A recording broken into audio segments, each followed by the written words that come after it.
So let's understand the concept of box plot and whiskers in this discussion. So we have plotted histograms and PDFs a while earlier, right? One problem. So let's go back to that and understand a problem that we have. So one problem here is for my setosa petal lengths, I don't know what is the 25th percentile value. By just looking at this, I don't understand where the 25th percentile value or where the 50th percentile value or where the 75th percentile value is. So while histograms are very good to understand the density of how many points exist where, it can't still answer the question, what is the 25th percentile value or the 50th percentile or 75th percentile? And these percentiles are useful, right? Because if I know what is the 75th percentile value, I know that 75% of points are below that. Of course, I do agree with you that we can solve some of that problem partially by looking at CDFs, because CDFs tell me, because from CDF I can easily get the 25th percentile value, right? So for example, here I can say, here is the 25th percentile value, and for this, the 25th percentile value will be around 1.3 for petal lengths of setosa flower, because this is a CDF of setosa's petal lengths, right? Of course, we can get it from CDF, I completely agree, but are there other plots that can clearly give us that without having to draw these vertical lines and horizontal lines? Such a plot is called a box plot, and a box plot uses percentiles. So again, drawing box plot is very, very simple, right? Your Seaborn gives you all the tools you have to do. You just have to say sns.boxplot. You have to say that your x-axis is species, which is basically setosa versicolor virginica, and on the y-axis you're plotting your petal length, and your data set is iris, and you just say plot.show. It's a very, very simple one-liner to get your box plot. But let's read this box plot and understand what it is. So you have three types of flowers: your species, you have your setosa here, your versicolor here, and virginica here, and your y-axis is petal length. And let me explain you how each of these boxes are drawn. Now, if you look at this box, so this is called a box plot because you have three boxes here corresponding to each of the classes, right?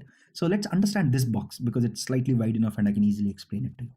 So what we did here to plot this is we have taken versicolors, right? We have taken petal lengths of all versicolor flowers, and we put a horizontal line here at the 50th percentile, right?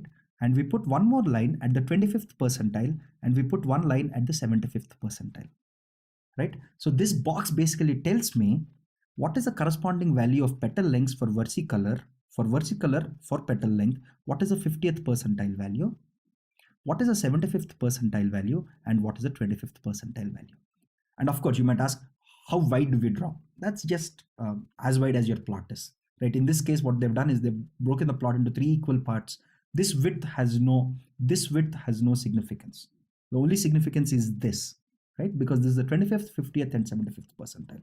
Similarly, this corresponds to the 25th percentile of virginica flowers. This corresponds to the 50th percentile, and this corresponds to the 75th percentile for virginica. Similarly for setosa, right? Now you might ask, what are these? So before we go into it, let's see why this is immediately extremely useful. Okay, suppose if I set a threshold, if I say that I will use 5 as my threshold, right? Suppose if I write my rule like this: if petal length is less than 5 and petal length is greater than 2, then versicolor, right? If petal length is greater than equal to 5, then virginica. Suppose if I set this, right, then we know, so by just looking at this plot, I can tell you what types of errors we'll make.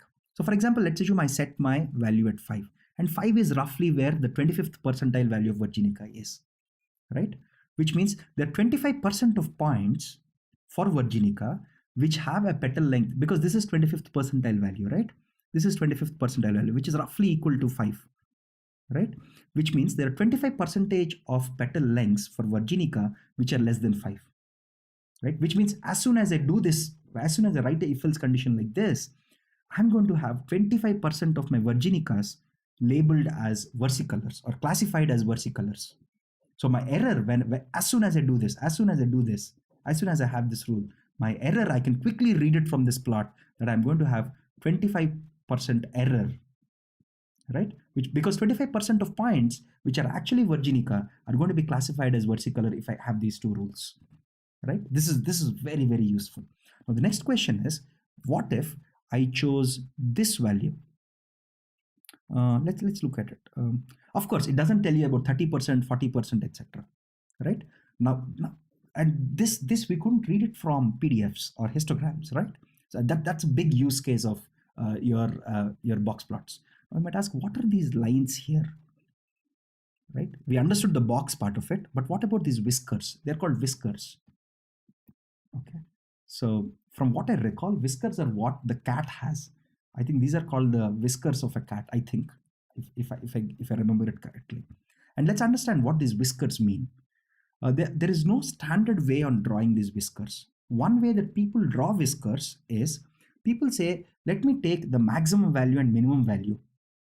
Okay, because in a single plot, I know where the 25th percentile is, where the 50th percentile is, where the 75th percentile is, where the max value is, and where the min value is. So whiskers, one way of drawing whiskers is using min and max value.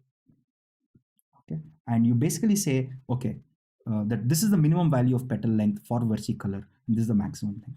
But I think Seaborn doesn't use the min and max. Seaborn says, I will draw my whiskers. And again, there is no standard way on drawing whiskers. What Seaborn says is, I will take 1.5 times IQR. So I know what is my IQR, right? IQR is nothing but the width of this, because this is the 25th percentile value. This is the 75th percentile value. What whiskers, what it's literally doing is, it's taking 1.5 times your IQR value and putting it here. Again, there is no standard way on defining whiskers. But these plots, if you know that this is 1.5 times IQR, you know that this is IQR, you know that most of your points will lie in this region. Now you might ask, why 1.5? Why not?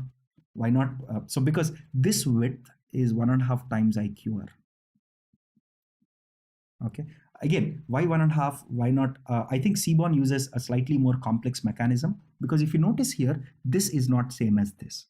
So Seaborn uses a slightly more complex mechanism on coming up with whiskers, but there is no standard way to draw whiskers. One simple way is to put it at max and min. But one thing that I can quickly get from this plot, which I couldn't get from my PDF plot, is if I put a threshold at 5, how many points are above and how many points are below, right? There is another way to look at it. If I look at this data this way, right? Because this is my 25th percentile, this is my 50th percentile, and this is my 75th percentile. I can imagine that this is the width in which 50 percentile of my points lie. And this is the width in which most of my points lie. Your whiskers are typically drawn in such a way that most of your points actually fall within your whiskers. Whatever way you do. If you do min and max, all your points lie.